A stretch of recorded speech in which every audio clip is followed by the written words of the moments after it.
कशा आहात विद्यार्थी मित्रांनो, युनिव्हर्सल कोचिंग इन्स्टिट्यूटमध्ये आपलं स्वागत आहे।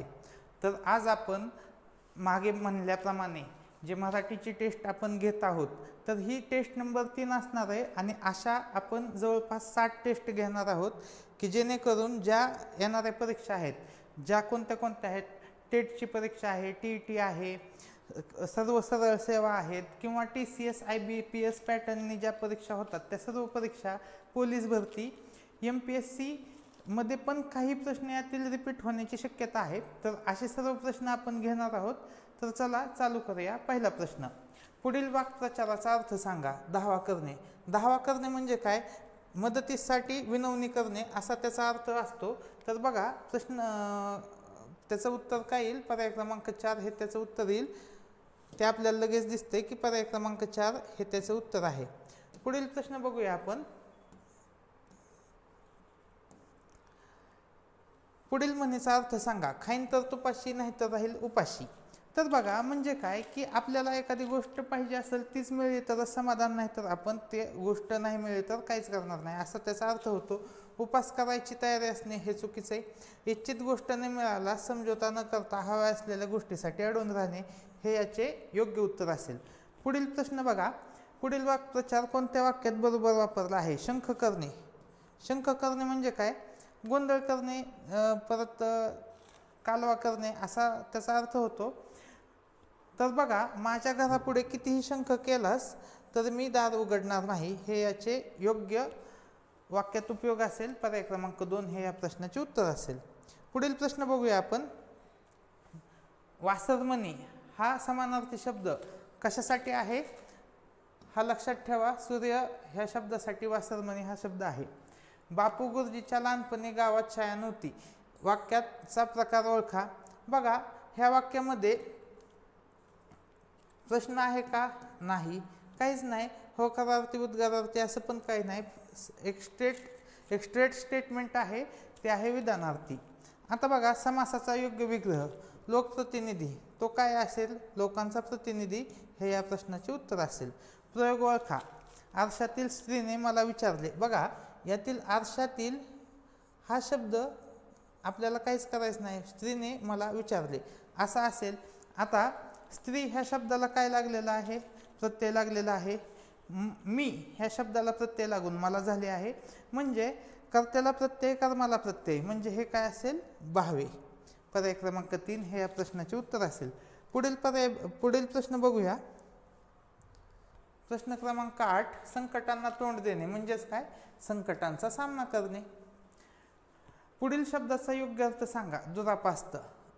एखादी गोष्ट दुरापास्त झाली म्हणजे काय? ती झाली कठीण बनलेली आहे ती गोष्ट, आता ती करण्यासाठी अवघड झालेली आहे। तर याचं उत्तर येईल कठीण। पर्याय क्रमांक 4। पुढील पुस्तकाची व लेखकाची जोडी जुळवा। उपरा। उपरा हे कोणाचे पुस्तक आहे? तर ते आहे लक्ष्मण माने यांचे। हे तुम्हाला माहीत नसेल तर ते लिहून घ्या। तिने आपले टिंबटिंब, बघा हे तर काय दिले? मुलायम। तिने आपले मुलायम हात माझ्या कालांवरून फिरवले।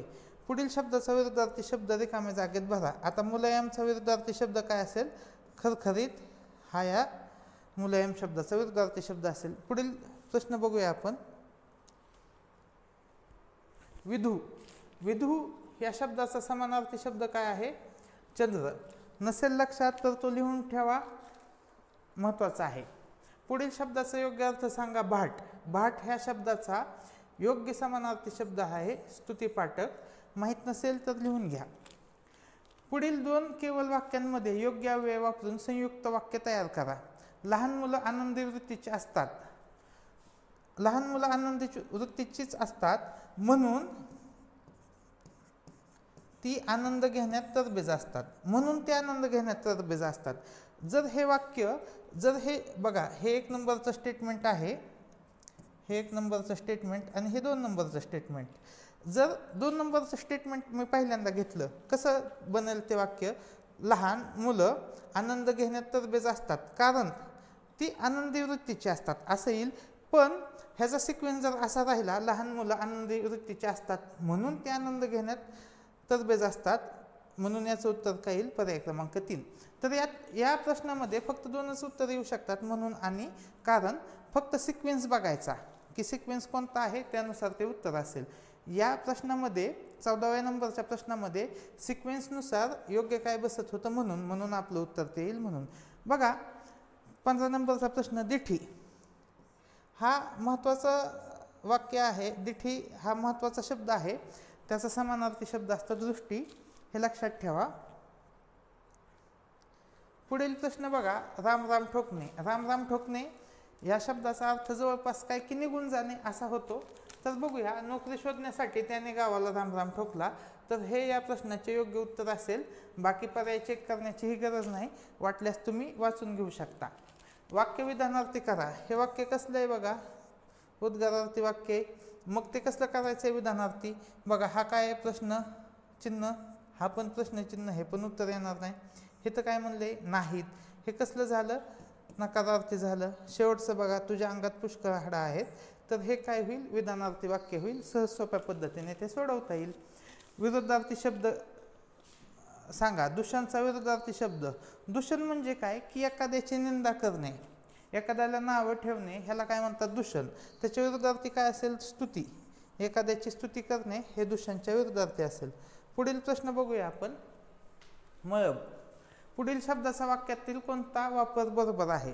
बळबळत्या जखमेवर आता मळब आले, असं असतं का? मळबचा हा अर्थ होत नाही. पौर्णिमेला आकाशात चंद्राभोवती मळब असतं, हे पण चुकीचं आहे. कपड्यांवर मळब आले, कपड्यांवर मळब नाही आहेत. आज सकाळपासून आकाशात मळब आलंय, तर आकाशात मळब येणे हा शब्द आपण वापरतो, म्हणून ह्याचं उत्तर काय येईल, पर्याय क्रमांक 4. प्रयोग ओळखा. आम्हाला गरम पाणी देऊन सैनिकांनी उबदार स्वागत केलं.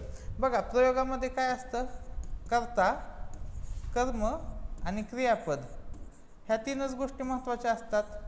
मग बघा येथे कर्ता काय आला, सैनिकांनी स्वागत केलं, हे तीनच शब्द महत्त्वाचे आहेत. बाकीचे शब्द आपण नाही बघितले चालेल. म्हणजे काय येईल, सैनिकांनी स्वागत केलं. आता सैनिकांनी हा शब्द कसा झाला, कर्त्याला काय लागलाय, प्रत्यय लागलाय. स्वागत हा शब्द जो कर्म आहे त्याला कोणताही प्रत्यय लागलेला नाही, म्हणून याचं उत्तर काय येईल, कर्मणी प्रयोग.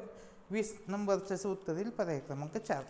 बघा हा प्रश्न रिपीट झालाय. रणजित देसाई हे पुस्तक कुणी रणजित देसाई यांनी कोणतं पुस्तक लिहिलेलं आहे, तर ते पुस्तक लिहिलेलं आहे स्वामी. हे सर्वांना माहीत पाहिजे. हा प्रश्न रिपीट होण्याची शक्यता आहे. पुढील प्रश्न बघूया आपण, धार्मिक या शब्दाचा विरुद्धार्थी शब्द काय असेल, अधार्मिक. युगांत हे पुस्तक कोणी लिहिलेलं आहे? बघा युगांत हे पुस्तक इरावती कर्वे यांनी लिहिलेलं आहे. समास ओळखा. दरडोही. आता डोई या शब्दाला काय लागलेला आहे, अव्यय लागलेला आहे, आणि त्यामुळे तो काय बनलेला आहे, अव्ययीभाव समास असा तो बनलेला आहे.